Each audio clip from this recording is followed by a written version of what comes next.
नमस्कार दोस्तों।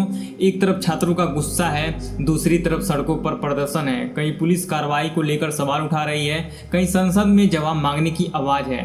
सरकार के दावों की स्थिति की समीक्षा कर रहा है। अब सबसे बड़ा सवाल यह है कि सरकार ने जितने वादे किए थे उनमें से कितने जमीन पर दिखाई दे रहे हैं। बड़ी खबर आ रही है, संसद में सरकार पर भी घेरने की कोशिश की है। संसदीय राजनीति में विपक्ष के लिए यह मौका इसलिए अहम है क्योंकि सड़क और सांसद दोनों जगह एक ही मुद्दे को उठाने से राजनीतिक दबाव बढ़ सकता है। आज की बड़ी खबर यह आ रही है कि मोदी और शाह से सीधे जवाब की मांग। छात्र प्रदर्शन और पुलिस कार्रवाई के मुद्दे पर विपक्ष की ओर से लगातार यह सवाल उठाया गया है कि सरकार के शीर्ष नेतृत्व को इन घटनाओं पर सीधे जवाब देनी चाहिए। यानी बहस अब केवल नीति पर नहीं, बहुत जवाबदेही पर भी है। और यही बात इस पूरे राजनीतिक संघर्ष को और गंभीर बना देती है।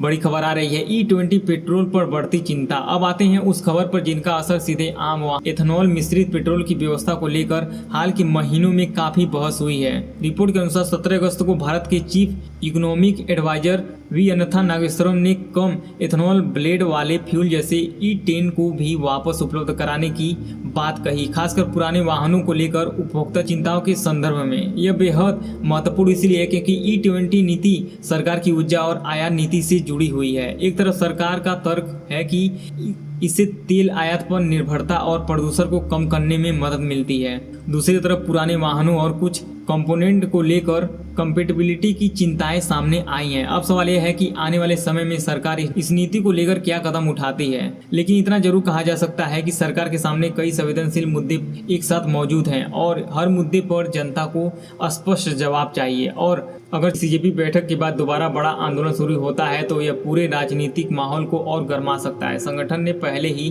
संकेत दिया है कि वादे पूरे न होने पर आगे की रणनीति तय की जाएगी।